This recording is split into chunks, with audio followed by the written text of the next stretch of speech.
정치사, 네, 신장식 현근택 변호사 그리고 이준석 전 최고위원 오늘 특별한 손님으로 김근식 경남대 교수까지 함께하고 있습니다. 자 이제 본격적인 사실 그 늘 마중물 토크가 너무 우리가 길어져가지고 자 오늘의 첫 번째 주제 조금 무겁습니다. 추미애 장관과 윤석열 검찰총장의 갈등이 계속해서 고조되고 있습니다. 그리고 추미애 장관이 수사 지휘권을 발동을 하면서 이 검언 유착 의혹 사건과 관련해서 수사 지휘권을 발동을 했고 일단 또 예정돼 있던 이것 때문에 말이 많았잖아요. 전문 수사 자문단 소집이 취소가 됐는데 윤 총장이 결국 전국 검사장 회의를 또 소집을 했어요. 그러니까 이거는 일단 이 전국 검사장 회의를 소집했다 이것에 대한 의미부터 조금 평가를 듣고 싶은데 어떤 분이 먼저 얘기를 좀 해주실까요? 아무래도 현근택 변호사님이 먼저. 왜 제가 먼저 해야 될지 모르겠는데. 추미 얘기. 일단 법조인들이 하셔야지. 네. 추미 얘기가 먼저. 우리 김태현 변호사님 오셨으면 아마 이제 친구니까 또 뭐 얘기할 것 같은데 일단은 뭐 윤석열 총장 입장에서는 이걸 여러 가지 해석은 해요. 어제 이제 두 가지 얘기한 거잖아. 하나는 자문단 회의 취소해라. 네. 두 번째는 이제 수사에 관여하지 말고 보고만 받아라. 그렇죠. 이제 그 지시 사항이 그거였는데 1번은 이때 약간 수용한 것처럼 비치긴 해요. 2번은 좀 보려 보겠다는데 저는 뭐 1번도 완전 수용한 건 아니다라고 네. 보고요.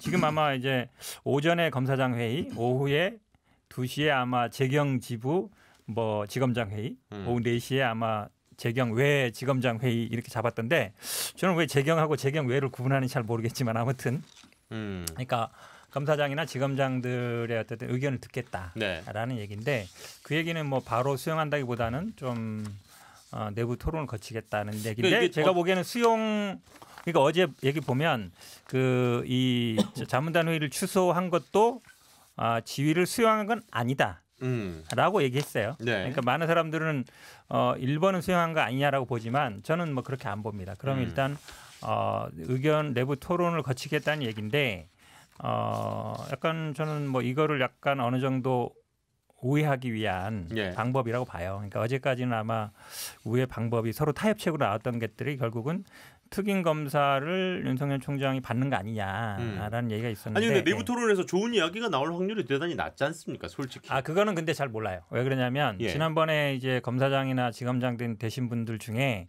추미애 장관이 임명하신 분들도 있고 아닌 분들도 있단 말이죠. 그러면 아마 대검 간부 회의에서는 대검 간부들은 대부분이 추미애 장관 임명하신 분들이었어요. 그러다 보니까 윤석열 총장하고 어찌 보면 다른 목소리가 좀 나왔죠. 그 밑에 이제 과장 뭐 중간 간부급 같은 경우에는 윤석열 총장 같은 목소리가 나왔고 그러면 고검장하고 지검장 회의를 했을 때 어떤 목소리가 나올 것인가. 근데 제가 보기에는 좀 의견이 갈릴 가능성이 있어요. 하나로 합쳐지기는 쉽지 않다고 보신다. 왜냐하면 1번은 일단 뭐 수용 방향으로 가지만 2번은 어떻게 할 건가 관건인데 일단 뭐 자문단 회의는 안 하는 걸로 거의 됐으니까 그러면 수사에서 손 떼라, 보고만 받아라.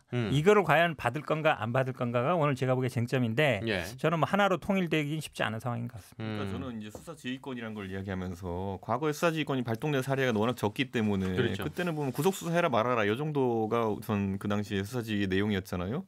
그거는 이제 많은 사람들 수사의 방향성을 정하는 정도의 지휘였다 이렇게 보는 것인데 지금은 실제로 법으로 보장된 검찰총장의 권한을 제한하는 것이 과연 수사 지휘로 가능하냐 이거거든요.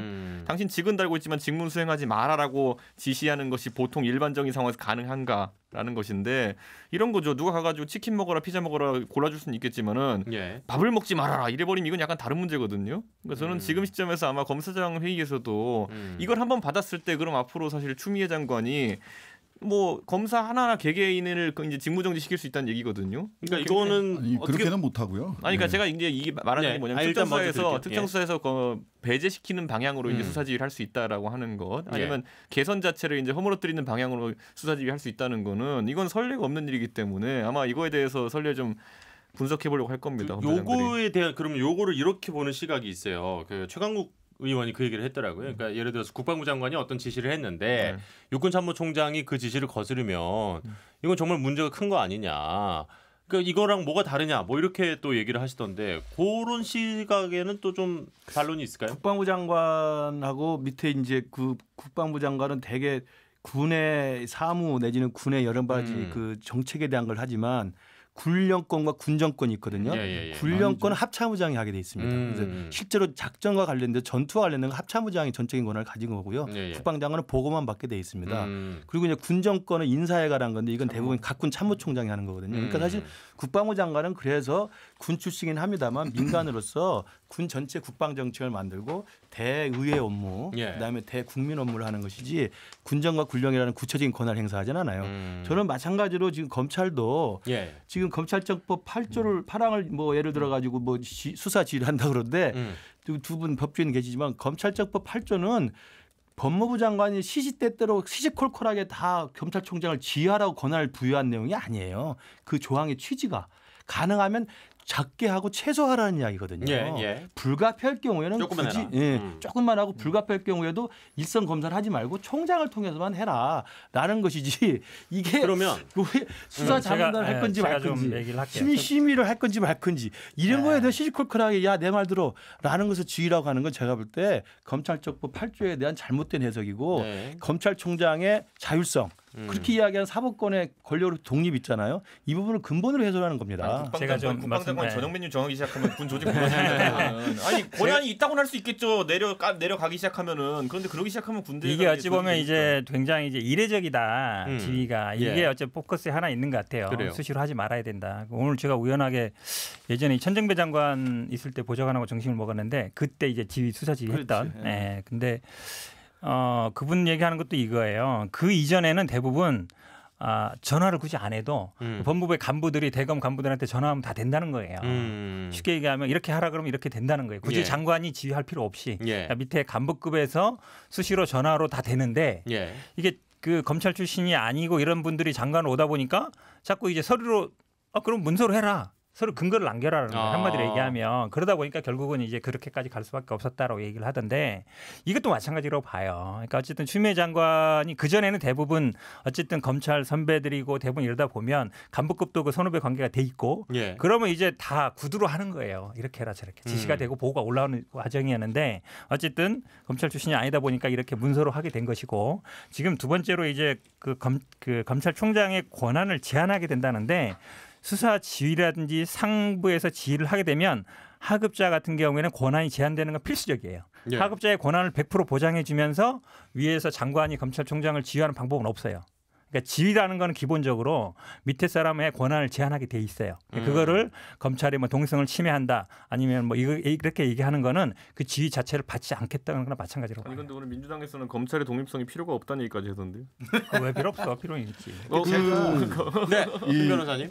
뭐 지금 말씀하신 대로 예전에는 뭐 김기춘 대통령실 비서실장, 우병우 민정수석, 법무부 장관도 검찰총장도 검찰 출신 이래서 사실은 구체적으로 이 검찰청법이나 뭐 관련된 법 규정을 그대로 따를 이유가 별로 없었다. 척하면 착이고 툭하면은 호박 떨어지는 소리인 줄 알고 서로 간에 이런 관계였기 때문에 공식적 지휘가 필요 없었다는 게 뭐 현재까지 뭐 사실이고요. 그다음에 제8조 이게 막 논란이 있을 때는 규칙으로 원칙과 규칙으로 지금까지 합의된 걸로 돌아가야 되는데 제8조 검찰청법 제8조의 구체적 사건에 대한 검찰총장만을 지휘 감독한다. 저는 이 지휘권 충분히 발휘할 수 있다고 보여지고요.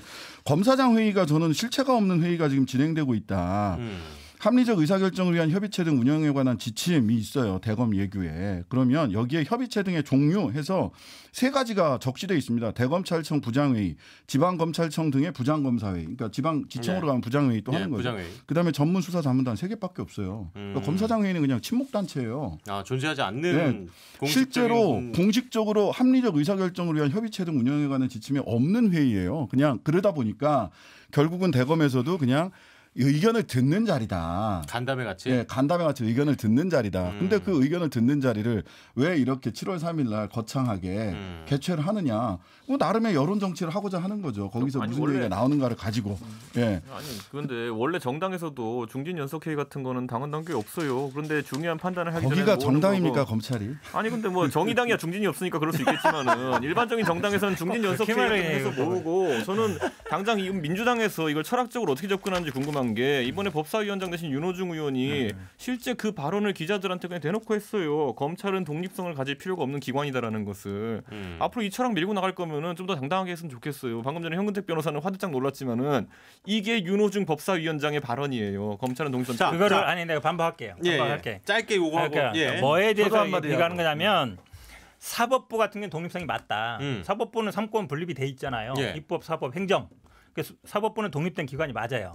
근데 검찰은 법무부의 외청이에요. 법무부의 그렇죠. 산하기관이에요. 그러니까 행정부의 일원이라는 거예요.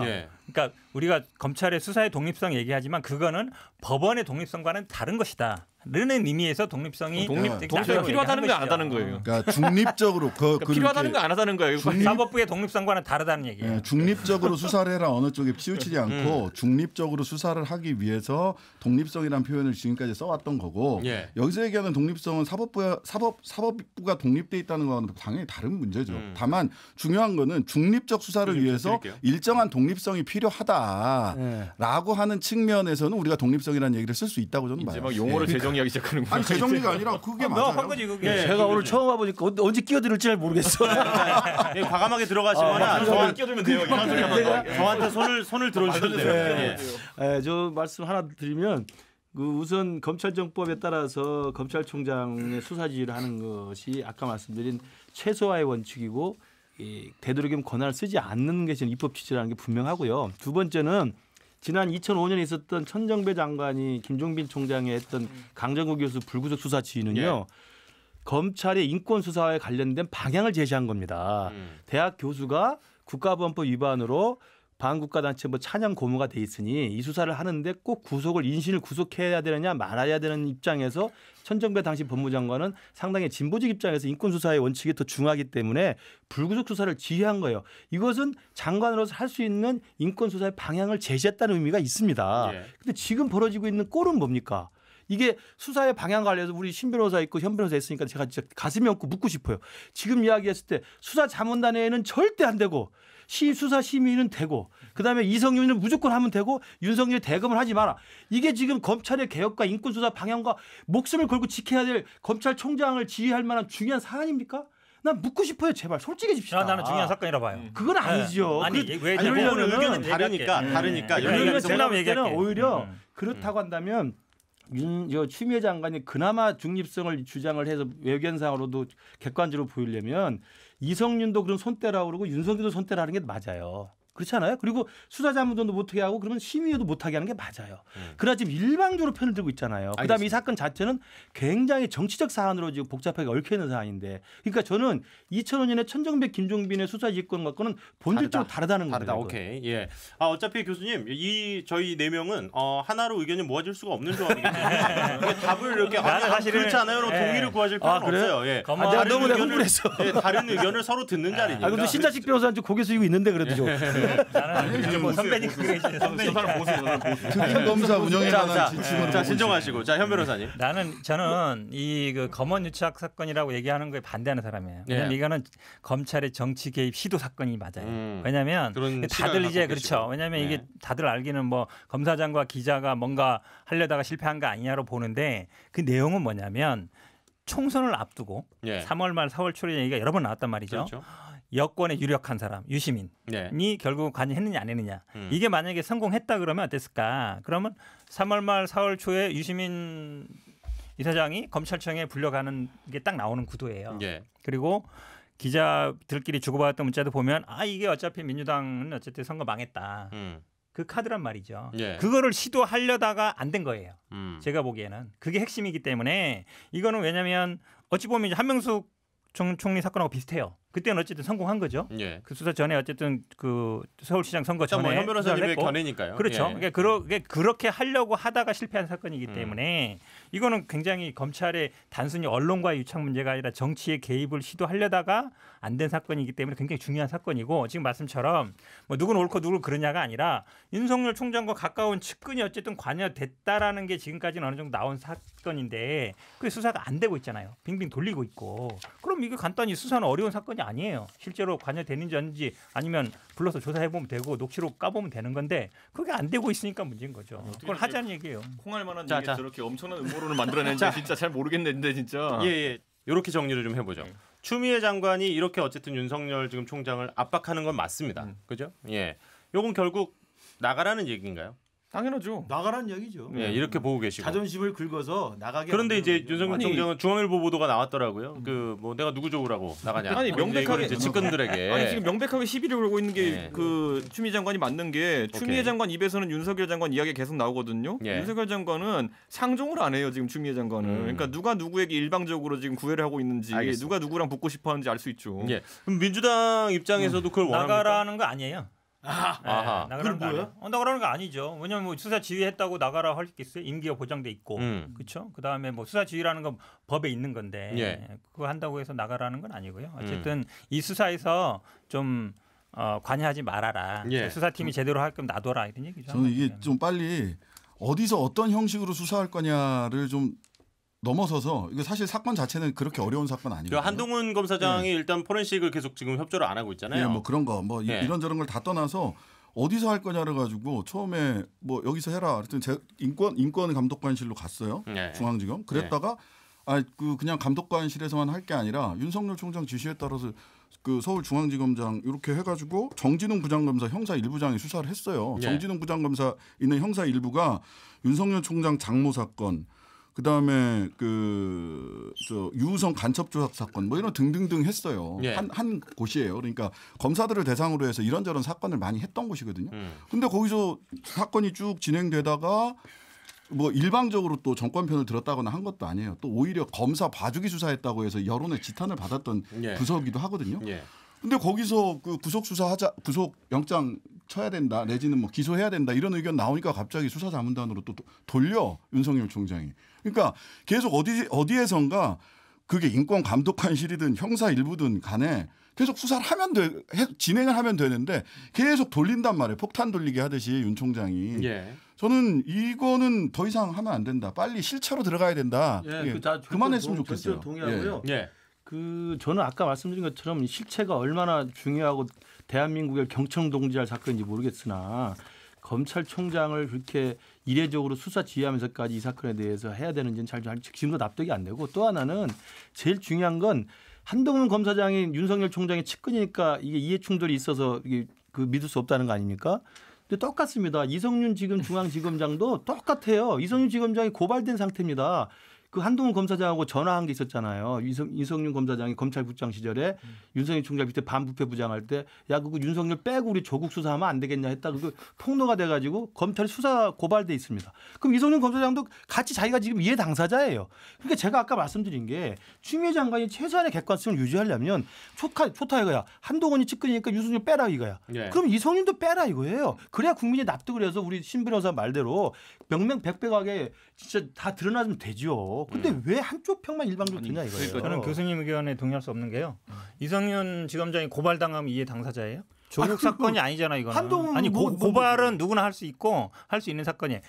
한동훈 검사장 같은 경우에는 윤석열 총장하고 어쨌든 계속 같이 왔단 말이에요. 그리고 지금 윤석열 총장 같은 경우는 어쨌든 한동훈을 약간 보호하는 스탠스로 가고 있단 말이죠. 그럼 이해관계가 있는 것이죠. 그런데 이성윤 만약에 뭐 지검장이 대통령 가까운 사람이다 이런 모르겠지만 고발당했기 때문에 이해 당사자다. 그건 말이 안 되는 거죠. 뭘로 고발당했는데? 아니 저는 조국 사건 관련된 게 한동훈 사건하고 아무 관계 없는 거예요. 거꾸로 이렇게 말할게요. 그러면 제가 지난주에도 한번 물었었는데 한동훈 검사의 발언 중에서 확인된 것이 무엇이냐 이렇게 얘기했는데 아직까지 일주일 동안 나온 건 없고 이번에 추가된 건 뭐냐면은 라디오에 나와가지고 그 지현지 씨가 하는 분이 200% 막다 목소리 뭐 이거밖에 추가된 거 없거든요. 그러면 아까 말했듯이 그러면은 그 혐의를 특정하기 위해 가지고 뭐가 지금 나와 있습니까? 내용에? 그러니까 그거는 이제 녹취록이 결국 나와야 되는 얘기인데. 그러니까 녹취록이 안 나온 상태에서 통화 5번은 나온 얘기고. 통화 5번 하면 죄가 있어요? 아니 통화 5번 얘기고.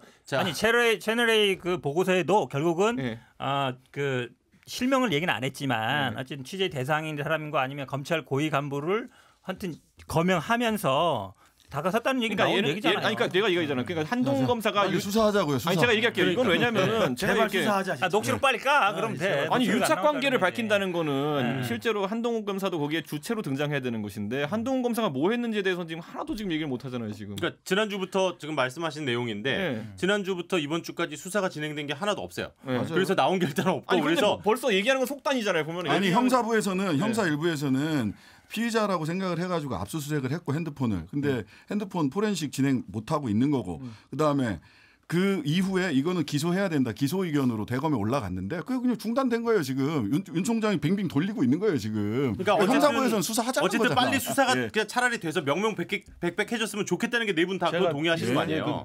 빨리 했으면 좋겠고요. 예. 하나만 더 예를 들면 그 문재인 정권 초기 기억하실 거예요. 그 춘천지검의 안지연 검사인가? 안지연 검사 여검사가 그 광원랜드 사건 외압 사건에 김수남 검찰총장하고 춘천지검장이 자기한테 외압을 행사했다. 그래가 난리가 났어요. 자기가 검사인데 자기는 이 권성동과 염동률이라고 하는 안미연 검사, 권성동과 염동률이라고 하는 이 여당의 그때는 야당이겠지만 그 중진 국회의원이 외압을 행사했기 때문에 난 수사를 하는데 총장하고 지검장이 막더라. 이거 큰 사건입니다. 이것보다 더 큰 사건이에요, 그죠? 근데 어떻게 됐습니까? 당시 여러분이 좋아하는 문무일 검찰총장은 아주 차분하게 전문수사 자문단에다가 의뢰를 해가지고 혐의 없음을 끝냈어요. 그리고 나온 결론이 뭔지 아십니까? 우리 잘 아실 거 아니에요. 검사는 춘천지검이 일선 검사가 수사를 하더라도 부장한테 결재받고 검사장 결재받고 대검에 결재받는 겁니다. 그것을 결재받는 지휘란에 있어서 의견을 제시하는 걸 가지고 외압이라고 하면 이거 어떻게 수사를 합니까? 생각해 보세요. 검찰 조직이 그냥 죽으라는 겁니까? 난 두 분들 아무리 정치적으로 한다 하더라도 말은 똑바로 해야지. 그냥 두 분 잘하는 분인데 그러니까 한마디로 교수님 한마디로 얘기하면 검찰총장의 권한은 건들지 마라. 검찰총장이 판단하는 거는 누구도 건들 수 없다. 그거에 한마디로 얘기하면. 아니, 그거에 들이박아서 검찰총장 되신 분이 윤석열이죠. 자, 실망은 이따가 서로 알아서도 하시고요. 뭐 그건 뭐 서로 실망하시는 거는 제가 뭐 관심 있는 지점은 아니고 해결한 거예요. 그러니까 사실 이 사건은 우리가 지금 몇 번을 얘기를 했는데 여기 이제 김태현 변호사님 계실 때 똑같아요. 평행선이에요. 뭐 저희가 뭐 이 네 분의 의견을 조율을 해서 네 분이 손잡고 나가시길 기대하고 이 시간을 갖는 것도 아니고 이 얘기만 조금만 더 해볼게요. 이 주제에 대해서는 지난주였습니다. 지난주에 그 김태현 변호사가 이제 막 그런 얘기를 우리가 같이 했어요. 윤석열 해임되면 김종인 비대위원장이 좋아한다. 이제 막 우리가 그런 얘기를 했는데 야권 대선 주자 되겠다 했는데 공교롭게도 이번 주에 대선 주자 지지율에 윤석열 총장이 3위를 했습니다. 전체 3위를 했고 10% 정도의 지지율이 나와서 야권에서는 1위에 올랐어요. 근데 김종인 위원장은 정치적인 면이 좀 부족한 사람 되게 싫어합니다. 그래서 이제 그렇죠. 그러니까 예를 들어 항상 지론으로 얘기하던 거 제가 지난번도 얘기했지만은 국회의원 한 번도 안 해본 사람 대통령 못 한다라는 게 지론이에요. 그리고 이제 좀 이런 거에서 자기 관리나 아니면 이런 것에 철저한 사람들이 다소 이제 좀 주변 관리 못 한다는 게 이제 사실 주변 사람들에게 살갑게 대하지 못하고 이래가지고 사람이 안 붙는 경우들이 있거든요. 근데 이제 김종인 장관이 박근혜 대통령한테도 한번 대여보고 그리고 그 예전에 안철수 대표랑도 같이 일하다 한번 대여보고 뭐 이러면서 굉장히 이런 어떤 유형에 대해 가지고 약간 거부감이 있어요. 그러다 보니까 다소 이제 좀 정치적인 면이 돋보이는 인물을 골라야 되지 않을까 대선에서는 그런 생각하는 걸로 보이고 이게 뭐 판이 이렇게 짜여지는 건 나쁘지 않습니다. 왜냐하면 야권도 그래도 10%대 넘어간 대권 주자를 가지고 있느냐 없느냐가 굉장히 큰 차이거든요. 그렇기 때문에 그 다양성을 확보하기 위한 측면에서는 가능할 수 있겠으나 윤석열 총장이 대선을 완주할 수 있다고 생각하는 사람은 아무도 없을 겁니다. 근데 저는 김태현 변호사 땜빵으로 나온 게 맞군요. 땜빵은 아니죠, 당연히. 땜빵이라뇨. 지난주에 구원투수. 김태현 변호사가 한 이야기를 다시 하는 거 보니까 그때 김태현 변호사가 아마 김종인 위원장이 좋아할 거라고 이야기한 건 잘 모르고 한 이야기 같고요. 저는 이채고 말이 전 이거 지금 자리를 지금 뒤엎으시겠다는 교수님의 강한 의지가 느껴집니다. 그냥 눌러 앉으려고 그러는 거예요. 왜냐하면 여기 병민 형이 한번 그랬다가 쫓겨났어요. 아니 병민이 현직도 비대위원이니까 또 매번 올 수는 없고 제 생각에는 이제 그 차이는 이채고랑 저랑은 이제 당에 관여를 하고 있으니까 당의 사정을 좀 알고 김태현 변호사는 제가 그렇게 계속 꼬셨는데도 당에 안 들어오더라고요. 그러니까 아마 바깥에서 보는 그런 관점에서 좀 있는 게 준다고 해가지고 그래서 제 생각에는 그 윤석열 총장의 10%대 나온 건 뭐 저는 김종인 위원장이 좋아하고 야당이 좋아하는 게 아니라 그냥 여당이 키워준 거지 그냥 일방적으로. 그러니까 그때 이야기했잖아요. 그러니까 여당이 키워준 거고 저는 정말 그 윤석열 총장은 아까도 이채고 이야기했지만 묵묵부답이지 않습니까? 우리 추미애 장관은 여기서도 한마디 저기서도 한마디 저쪽 가서 화 한 번 내고 이쪽 가서 호통 한번 치시고 이렇게 하는데 말을 계속 하는데 말이 없어요. 그러니까 국민들은 지금 지켜보고 있는 거거든요. 그러니까 계속 주가가 올라가는 건 말을 많이 하시는 분보다 말이 없는 사람이 주가가 올라가게 돼 있습니다. 알겠습니다. 그래서 그런 측면에서 보면 윤석열은 제가 볼 때 스스로 크는 게 아니라 키움을 당하고 있는 겁니다. 아하. 그러면서 좀 여건이 좀 고맙다고 해야 될지 모르겠는데 제가 한마디 하면 우리 이진석 최고 오늘 한 얘기 중에 제일 의미 있는 얘기는 야권의 대권 후보다라고 보고 있다는 거죠. 그럼 여권이 가겠어요? 아니 여권도 아니고 어쨌든 야권이라 보고 있으니까 벌써 이제 영입대상 영순위로 아마 올려놓은 것 같은데 아마 이게 이해창이에요 이렇게 두드려맞고 제가 보기에는 김종인 비대위원장님하고 친하시니까 김종인 비대위원장 처음에는 뭐 그런 사람이 뭐 정치하겠어 이랬는데 뭐 그럴 수도 있지 뭐 이래 약간 스탠스가 바뀐 것 같아요. 근데 지난번에도 한번 조사 있었거든요. 예. 그때는 전체 2위였어요. 야권 중에 압도적인 1위였고 예. 야권에서 거의 보면은 황교안 후보를 바로 앞서는 순서로 나왔거든요. 그러면서 여쭤보면 그게 올해 2월인가 그러는데 황교안이 그때부터 힘이 좀 빠졌어요. 계속 1위 했을 때 힘을 받았는데 예. 근데 그때는 윤석열 총장이 빼달라 이랬거든요. 근데 이번에는 모르겠어요. 빼달라고 했는지 안 했는지. 아니 근데 이제 이거 여론조사가 어떤 건지를 간략하게 말씀을 드리면 오마이뉴스에서 그 리얼미터에 의뢰를 해가지고 5일 동안 성인 남녀 18세 이상 성인 남녀 2,537분에게 조사를 해가지고 뭐 지금 현재 1위는 뭐 모두가 알고 있잖아요. 이낙연 전 총리 지금 의원이 30.8%, 이재명 경기지사가 15.6, 그리고 윤석열 총장이 10.1, 그리고 이제 홍준표 의원이 5.3. 황교안 전 대표가 4.8 뭐 이 정도가 지금 나오고 있더라고요. 수치 안 나오면 그거 얘기 안 해도 되는 거 아니에요? 방송이니까 해야 못했어. 얘기 다 못했어. 조금만. 방송이니까 해줘야 돼요. 김종인 비대위원장하고 그 유력 대권 후보는 제가 보기에 약간 양립이 좀 쉽지 않은 상황이에요. 왜냐하면 대권 후보가 뜨게 되면 김종인 위원장 힘이 빠져요. 예. 그러니까 그런데 또 김종인 위원장의 목표는 대권 후보를 어쨌든 세우겠다는 거니까 그렇죠. 없으면 또 안 돼. 네. 근데 이 사람이 갑자기 떠버리면 본인의 힘이 빠져. 그러니까 어느 정도 밖에서 어느 정도 한두 사람 계속 언급을 하면서 떠야 되거든요. 예. 그렇다고 해서 이 사람이 갑자기 막 당에 나와가지고 장악하면 안 되고 약간 그런 불가근 불가원의 관계에 있다고 봐요. 그러니까 다양한 저는 뭐 김종인 비대위원장이 지금 얘기하고 계시는 거는 그 미래통합당의 대권 후보가 갖춰야 될 자질과 관련해서 이런저런 이야기를 하고 있는 거다라는 정도로 바라보는 게 저는 맞다고 봐요. 그러니까 말하자면 백종원 씨를 거론했을 때는 대중과의 소통 능력, 그다음에 문제 현장에서의 문제 해결 능력 이런 것들을 지금 얘기를 한 거고 윤석열 총장 이야기를 했을 때는 뭐 강단 있는 뭐 이런 정도를 얘기한 거죠. 사실 그렇게 얘기를 하면 사실 뭐 백종원이냐 임영웅이냐 뭐 이런 논쟁도 있었다고 하는데 임영웅이 더 나은 거 아니냐 이런 얘기도 있다고 하는데 뭐 그런 정도 수준 아닌가? 그게 정확한 것 같아요. 신변호사 이야기가 누구를 딱 찍어서 키우는 게 아니고 이러이러한 요소와 이러이러한 조건들이 필요하지 않나라고 이렇게 툭툭 던지는 거고 그럼요. 그리고 이제 어떻게 만들어질 것인가에 대해서 국민 여러분들한테 여론을 환기시키는 거니까. 아니, 요즘 그 김종인 장관이 사람을 많이 만나고 다니는 거 맞는 것 같은 게 꼭 그 레이더에 잡히거든요 보면은. 예. 어제 누구 만났다 그러면은 그 사람들도 만난 다음에 그런데 별다른 말씀이 없으시니까 해석이 필요하니까 주변 사람들 막 물어봐요. 어제 만나자고 하시더니만 아무 말씀이 없으셨다 뭐 이런 거. 무슨 요즘은 또 엊그제 보니까 뭐 두 사람 얘기하던데. 11월 달에 두 사람 나온다며. 있다고. 그러니까 11월에 이게 두 사람 누구 판이냐면 자 생각해. 그러니까 레이더에 누구 잡혔냐고요, 예측.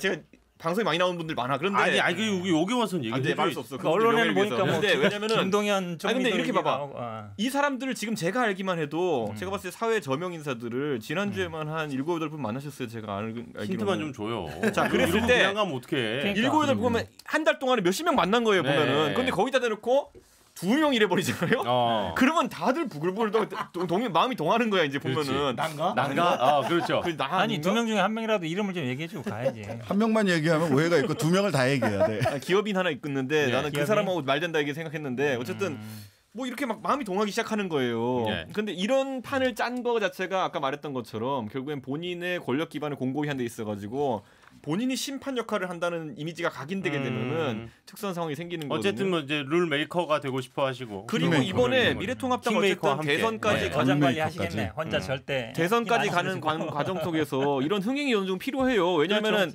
정의당은 100% 심상정이잖아요. 다음 대선에. 근데 그거랑 약간 모르는 일입니다. 누가? 아이 그거 아무 신장식 변호사가 붙어야지. 신장식 때 심상정이요? 아니 두번 하면은 정의당 뭐 작은 정당. 난 그럼 신장식이지. 뭐 아니 그 2년 길다고 맨날 말씀하시는 분들이 또 왜 여기선 또 그래요? 자 정리하겠습니다. 난 신장식이야 나는. 일단 말씀해주신 대로 당분간 뭐 우리가 다음 주가 됐다고 해서 그 사이에 추미애 장관과 윤석열 총장의 이런 힘겨루기 내지는 서로 이제 어떤 식으로 이 문제를 풀어 나갈 것이냐가 정리되지는 않을 거고요. 계속해서 좀 지켜보면서 지금 이번 일주일에는 다른 것보다 이제 수사 지휘권이라는 새로운 이슈가 나왔기 때문에 양측의 아주 첨예한 주장들을 좀 함께 들어볼 수 있는 시간이었던 것 같습니다. 다음 주제로 갈게요. 네, 다음 주제 젊은 층에게는 정말 젊은 층이 아니죠. 대한민국 국민들이 가장 민감해하는 주제 중에 하나입니다. 부동산인데요. 아파트값 어렵죠. 어렵고 사실 그래서 저희가 저희 4명 그리고 저까지 포함해서 5명이 부동산 전문가는 아니니까 정책에 대한 아주 깊숙한 내용보다는 이것을 이제 받아들이는 우리 국민들의 감정과 이것들을 어떻게 좀 잘 풀어야 이게 잘 풀릴 것이냐 좀 이런 얘기를 같이 좀 많이 했으면 좋겠어요. 근데 대한민국에 부동산 전문가가 있어요? 그렇지. 아니 그 사람이 있으면 왜 방송하고 이래요? 네. 그 사람은 자기가 가서 부동산 사면 될 거 아니야. 오르는 게 뭔 줄 알고 내리는 게 뭔 줄 알고. 아니 증권 전문가들이 주식으로 돈 벌지는 않는데. 그러니까 증권 방송하는 사람들 왜 증권하냐? 그게 항상 궁금해. 그러니까 그 사람 왜 방송하냐고 그냥 증권을 하면 되지. 아니 말 잘했는데 투기꾼들이 전문가야. 가끔 바로 이제 방송국에 오니까 누가 전화하냐면 어떤 기자가 전화하는데 무슨 우리 당의 부동산 전문가를 좀 소개해달라는 거예요. 아무리 생각해봐도 없어. 나와서 전문위원 나갈 수 있는 것도 아니고. 그럼 사실은 이 전문가라는 게요. 저는 아마 이렇게 생각해요. 그래서 제가 뭐라 그랬냐면 대한민국에 애 키우는 사람은 다 교육 전문가고 아파트 사본 사람들은 다 부동산 전문가다. 아무나 해도 다 있다. 그랬더니 아니 형님 그 당에 전문가 많아요. 누구? 청와대에 가득해요. 지금 말씀하신 지점을 먼저 얘기하고 갈게요. 이게 어쨌든 요거는 실수했어. 그 당에 많아. 정부 전체가 부동산 전문가야. 거기 지금 보면은 서울시의회에도 계시잖아. 20몇 채 갖고 계신 분. 그 전문가들이라니까. 도대체 누구? 자 일단 좋아요. 그 말을 잘못 끝내셨어. 오짝한 얘기인데 그걸 또 붙들 거다. 그 당이 가장 전문성 있는 분야가 부동산이야. 내가 봤을 때는. 갑자기 제가 그 경계가 좀 애매모호해 됐는데. 아니 내리는 건 어떻게 그렇죠. 우리만 잘해 그 당이.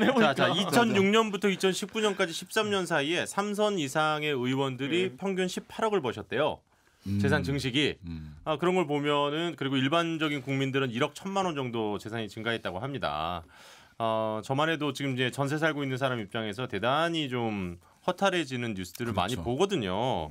그런데 지금 일단은 현 변호사님께 아픔에 먼저 맞고 가시죠. 예. 제가 먼저 얘기할게요. 나 부동산은 잘 모르지만 어쨌든. 그러니까 요거부터 먼저 대답을 해주세요. 그러면 사실 노영민 실장이 청와대 내 다주택자 탐모들에게 1주택 남기고 처분해라. 이거 6개월 전에 나왔던 얘기거든요. 그렇죠. 예, 근데 이게 잘 안 되고 있어서 이달 내로 강력하게 이행해 달라 얘기를 했습니다. 그런데 이분이 또 이제 집이 아파트가 2채인데 반포에 하나 있고 청주에 이제 본인이 원래 거기서 국회의원을 하셨던 있는데 처음에 이제 반포 집을 파시겠다는 식으로 얘기를 하셨다가 한 40분 만에 청주 집으로 바꾸면서 정말로 이렇게 많은 국민들이 불쾌해하셨어요. 그러니까 누가 보더라도 이런 그 공무원은 임기가 끝이 있지만 부동산은 임기가 끝이 없다. 이런 얘기들이 나오고 있거든요. 그러니까 지금 이런 것들 때문에 대통령의 지지율까지도 영향을 미치는 게 아니냐. 지금 이런 얘기들도 사실 많이 나오고 있어요. 그래서 그 안판 그 반포 아파트는 인증서가 붙었잖아요.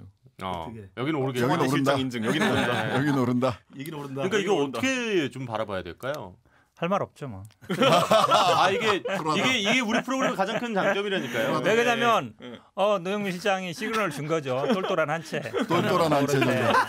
인정해요. 왜냐면 처음부터 말을 그냥 강남 청주 팔겠다 이런 게 아니라 한번 말을 바꿨기 때문에. 그냥 아파트 한 채만 파신다 그러셨어요. 그러니까요. 그냥 그때가 알아서 윤리위원회를 걸어들어갔어요. 그런 건 아니고. 당을 비판하니. 어쨌든 지금 말씀하신 것처럼 그러니까 의원뿐만 아니라 이제 청와대 비서관뿐만 아니라 장차관들이나 아니면 고위공직자들이나 국회의원들 중에도 보면 다주택들이 굉장히 많아요. 특히 강남에 많죠. 또 분당에 내지도 많고요. 저는 그래서 이 부분 관련해서 주변 사람들이나 우리 당 지지자들이 사람들이 많이 의논을 해봤는데 결국은 굉장히 이게 지지율에 영향을 미치고 있어요. 왜냐하면 30, 40대 그 회사원 아니면은 이런 분들이 굉장히 우리 당의 적극 지지자인데 이런 분들이 굉장히 이제 허탈해하고 있거든요. 민감할 수밖에 없죠. 딱 그분들이 이제 집을 사야 되는데 이런 거를. 집을 사야 되는데 어쨌든 대출을 못 하게 했으니까 저는 그래서 사실은 우리 기억하시겠지만 3기 신도시가 나오긴 했는데 별 효과가 없었어요. 그렇죠. 우리 2기 신도시 알지만 노무현 정부 때 나온 거거든요. 우리가 지금 얘기하는 뭐 판교라든지 송파, 뭐 광교, 뭐 동탄 이런 데 2기 신도시였는데 그건 조금 먹혔어요. 제일 잘 먹힌 거 어찌 보면 노태우 정부 때 89년에 1기 신도시. 우리 뭐 일산이라든지 분당이라든지 뭐 지금 뭐 평촌 중동 이런 데잖아요. 그래서 저는 좀 뭐 3기가 됐든 아니면 4기가 됐든 좀 이렇게 신도시를 좀 한 100만 호 이렇게 좀 크게 탁 짓고 사실은 근데 그때랑 좀 다른 거는 그때는 어쨌든 가구 중심이었어요. 결혼한 사람들 그래서 30평, 40평대가 중심이었는데 지금 이제 1인 가구가 되게 많잖아요. 그럼 이제 송영, 평영 위주로 근데 지금 3기 신도시는 남양주, 하남, 인천, 과천 이런 데라 이 서울 접근성이 아주 좋은 데는 아니에요. 근데 대부분 사람들이 직장인들이 대부분 서울 중심부로 강남이라든지 광화문이라든지 이쪽 출퇴근을 원하기 때문에 서울 좀 더 가까운 쪽에 소규모로 한 진짜 뭐 한 100만 원은 어렵더라도 좀 대규모로 좀 이렇게 공급을 해서 이 그런 집을 소유하기 원하는 30대, 40대 직장인들이 좀 가질 수 있게끔 하는 방법밖에 저는 없다고 봐요. 개인적으로. 어쨌든 이건 저 개인의 의견입니다. 자, 그러면은 제가 반대쪽에도 좀 어쨌든 질문을 좀 드려볼게요. 두 분께 좀 먼저 드릴게요. 사실 이렇게 된 게 지금 이제 정부의 부동산 정책은 지금 많은 비판을 받고 있는 게 맞습니다. 그리고 실질적으로 이해찬 대표도 2차례나 사과를 했어요. 어떻게 보면은 지금까지 본인들이 의도했던 대로 잘 안 되고 있다. 뭐 이제 인정일 수도 있겠는데요. 거기에 이제 가장 많이 걸려 있는 게 임대사업자거든요. 그러니까 개인이 1인 뭐 내 거주 목적이 아니라 이거를 확 풀어줘 버리는 건 사실 어떻게 보면 박근혜 정권 때 초이노믹스 때 돈을 엄청나게 많이 풀어가지고 집을 빚내서라도 쉽게 살 수 있게 해주고 그것과 관련된 세제나 이런 거는 임대사업자 등록만 하면은 엄청나게 풀어주는 것 때문에 오히려 그때 그걸 이용하지 않았던 일반적인 서민들이 상대적으로 또 피해를 보게 된 단초는 거기 있지 않느냐? 저는 부동산 전문가도 아닐 뿐만 아니라 뭐 부동산 전문가 없다는 말도 맞는데 저 개인적 경험 하나 말씀드리고 그 의견을 좀 드리면요. 저는 2005년도인가 노무현 정부 때 한참 부동산가 폭등했을 때 저는 대출을 거의 80% 끼고 샀어요. 왜? 이렇게 방송 나와서 쏠쏠이 보니까 이자를 갚을 수 있는 거예요. 그래서 자기가 이자를 갚을 능력이 되면 사겠다는 사람 사게 해줘야 됩니다. 지금 우리 30, 40대가 주택 한 채 얻겠다고 서울 수도권에서 돈 모아서 또 대출 받아가면서 사겠다는 게 능력껏 사겠다는 거거든요. 근데 이 정부가 하는 건 뭐냐면 일단 대출 못 받게 하고 사지 말라는 거예요. 그러니까 수요를 막는 효과가 있으니까 자꾸 풍선 효과가 생기는 겁니다. 그러니까 경기도 막으면 서울 올라오고 서울 막으면 경기도 올라오고. 계속 반복되는 거거든요. 그런데 와중에 보면 청와대 고위공직자나 장차관들은 똘똘한 강남 한 채 갖고 있으면서 집값은 계속 오르고 있고 그러니까 주택 한 채 없는 30, 40대 샐러리맨들은 열불이 터지는 겁니다. 그러니까 저는 부동산 정책 간단해요. 사겠다는 사람 사게 해주고 공급 늘리는 거 맞습니다. 그리고 아까 말씀 임대사업자도 뭐 자기가 직업이 임대사업자를 하고 싶으면 다세대 몇 개 내가지고 임대사업자 등록에 세금 투명하게 내라 이겁니다. 정부에서 그걸 규제할 필요가 없어요. 그다음에 세 번째는 가장 중요한 게 대출 상환 능력도 안 되고 돈도 없으니까 집을 얻기 힘든 청년들 그다음에 젊은이들인데 이것에 대해서는 MB 이후로도 꾸준히 해온 게 있습니다. 신혼부부들이라든지 청년들에게 내생의 첫 주택 같은 걸 많이 혜택을 줘요. 그리고 도시를 이 서울 수도권에다가 소규모로 많이 만들어가지고 임대 아파트를 많이 줍니다. 제가 살고 있는 송파에도 보면 우리 장지동도 그렇고 위례에도 그렇고 민간 아파트를 짓지만 거기에 몇 프로 비율을 잡아가지고 임대 아파트가 다 들어와요. 그분들이 다 들어옵니다. 물론 그분들이 저희 당에 우호적이진 않아요. 그러나 들어오는 걸 제가 찬성합니다. 그렇게 해서 들어와서 그 젊은이들이 그다음에 신혼부부들이 애기 한둘 있는 정말 그런 자기 맞벌이 부부들이 서울시리에 살게 해주면 되는 거예요. 저는 잘하고 있다고 봅니다. 그러면 그건 어떻게 생각하세요? 그 보유세와 종부세 강화에 대해서는 어떻게 생각하세요? 그러니까 그걸 2채 가지고 3채 가지고 지금 청와대 공직자처럼 2-3채 갖는 사람들한테는 굉장히 중과세 해야 됩니다. 많으시니까 그거 빼고 얘기하세요. 그 확인 한번 해주시고. 그러니까 저는 뭐 딱 한 채고 이 한 채도 진짜 앞으로 20년 더 갚아야 되기 때문에 저는 뭐 굉장히 열심히 살 수밖에 없는데 2채, 3채 가지면서 투기용으로 이거 갖고 있는 사람은 그건 엄중하게 때려야죠. 근데 그거 때린다는 명목으로 실제 자기가 돈을 열심히 벌어서 모아서 개미처럼 사겠다고 하는 사람까지 때려잡을 필요는 없는 겁니다. 그러니까 이거를 말씀하시면 이제 다주택자에 대한 종부세 강화는 가능할 수 있다. 그럼요, 이게 이제 예. 그렇게 보시는 거고. 그리고 이제 1주택 같은 경우에는 당연히 좀 이런 거는 보장을 해줘야 된다. 그럼요. 예, 이런 생각이신 것 같아요. 이게 사실 우리가 정부가 경제를 운영하는 데 있어가지고 문재인 정부가 하면 안 되는 일이 뭐냐면은 경제학 개론만 가지고 나라를 운영해서도 안 되지만은 거꾸로 경제학 개론을 부정하고 다른 학설로 이제 경제를 운영하기 시작하면 골치 아픈 거거든요. 네. 이게 소득주도 성장 이런 거부터 시작해가지고 부동산도 결국에는 그 부동산 도시경제학 보면 가장 먼저 나오는 게 동심원 이론이에요. 결국 보면은 이렇게 도심부터 시작해가지고 지대가 형성되는데 여기서 봤을 때 핀셋 규제를 한다는 게 얼마나 어이없는 짓이냐면은 동심원은 이쪽에 있는 걸 찝잖아요. 그럼 이쪽이 튀어올라요. 풍선 효과에 따라서. 왜냐하면 비슷한 주거 환경이기 때문에. 사실 상경해가지고 처음 이제 집을 구하려고 하는 초년생 입장에서는 예를 들어 남양주에 만약에 핀셋 규제를 한다? 그럼 조건이 비슷한 김포로 가는 거예요. 사실 뭐 둘 다 고향이 아니니까 그냥 저 직주 요건을 따져가지고 가는 거거든요. 그러니까 이런 식으로 계속 갈 수밖에 없는데 계속 이제 이런 기본 이론을 무시하고 정책을 펴는 게 저는 문제다 이렇게 보는 거고요.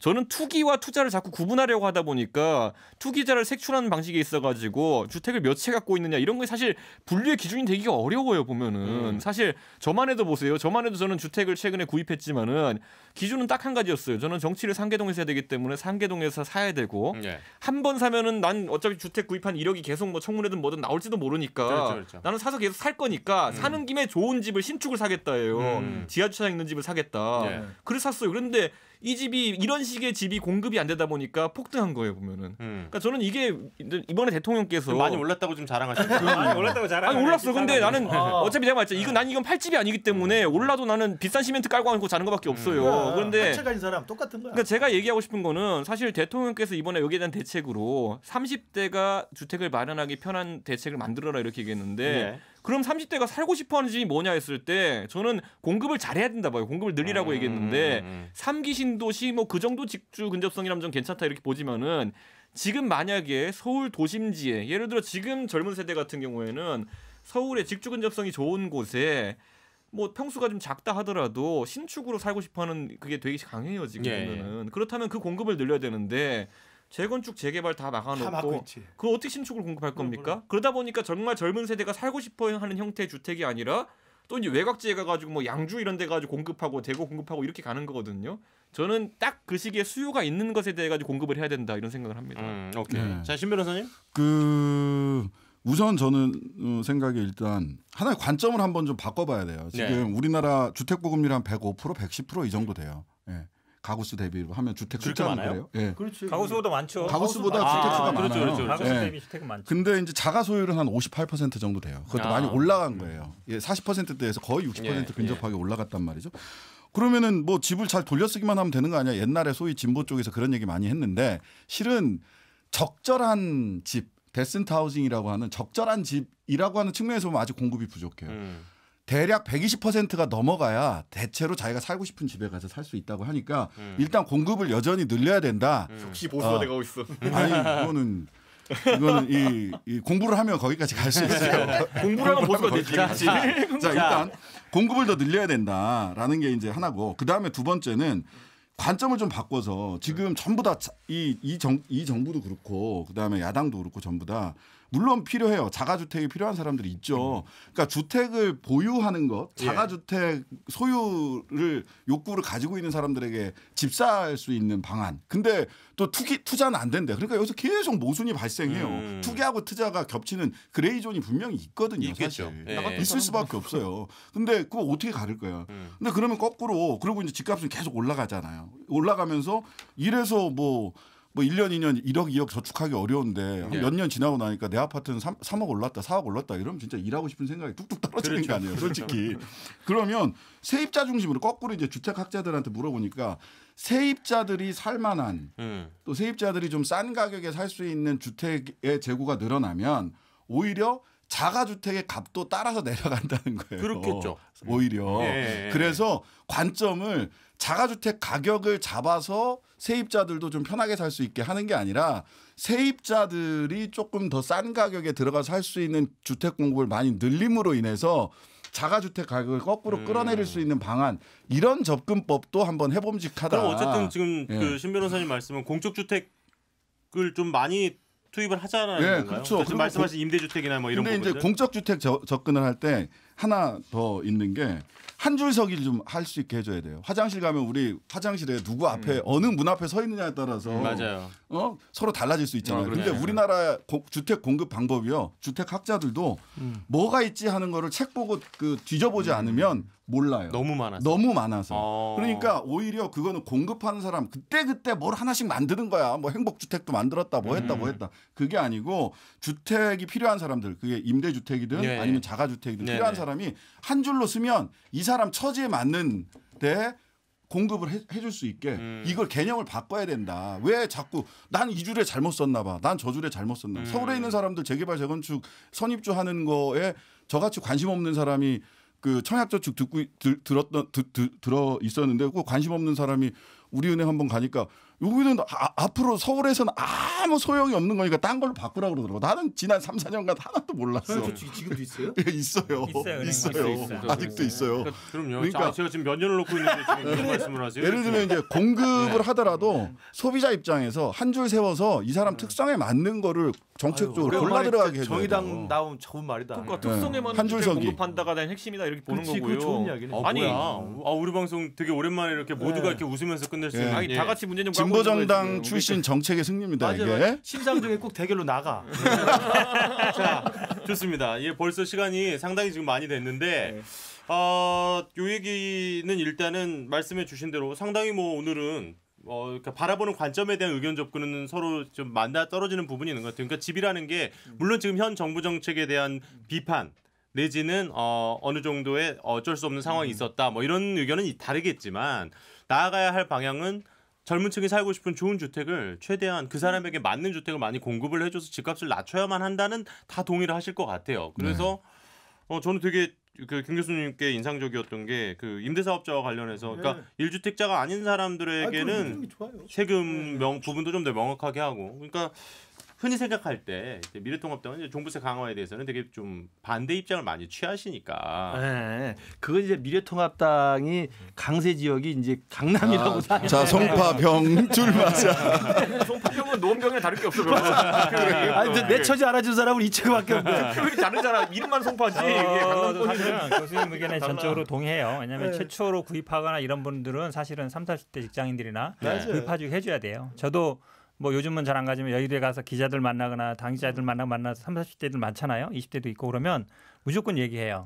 대출 받아 살아 근처에. 왜 전세로 사는 그 금액이면 충분히 살 수 있다. 최경환이 옳았어 이거. 아니 그런 건 아니지만 왜 그러냐면 사실은 지금은 뭐 어쨌든 이제 굉장히 유동성이 많이 풀렸고 이자가 낮잖아요. 네. 그리고 어쨌든 살려오는 분들이 있어요. 그리고 직장 뭐 이자 납부 능력이 되고 근데 그런 분들 처음으로 사는 분들한테는 저는 좀 풀어줘야 된다고 봐요. 그리고 다가구 주택 그러니까 다주택 소유자라든지 아니면 뭐 임대사업이라든지 이런 분들은 당연히 제가 보기에 세금을 뭐 어쨌든 거래세라든지 양도세를 중과할 수밖에 없고. 예. 한 가지만 말씀드리면 저는 클로징 멘트 해주시죠. 저는 예전에 아까 이제 임대 세입자들 관점으로 좀 주택 정책이 좀 다시 짜여질 필요가 있다. 관점을 강화할 필요가 있다는 말씀드리는데 저는 예전에 그 변호사 되기 전에 굉장히 사회운동하면서 찢어지게 가난하게 살던 그 시절에 임대 아파트에 들어갔어요. 50년 공공임대 아파트고. 어떻게 들어갔네. 네, 거의 전 재개발 지역에 세입자로 살았기 때문에 입주 자격이 됐어요. 재개발 지역에서 달동네에서 살면서 아이들이랑 살았기 때문에.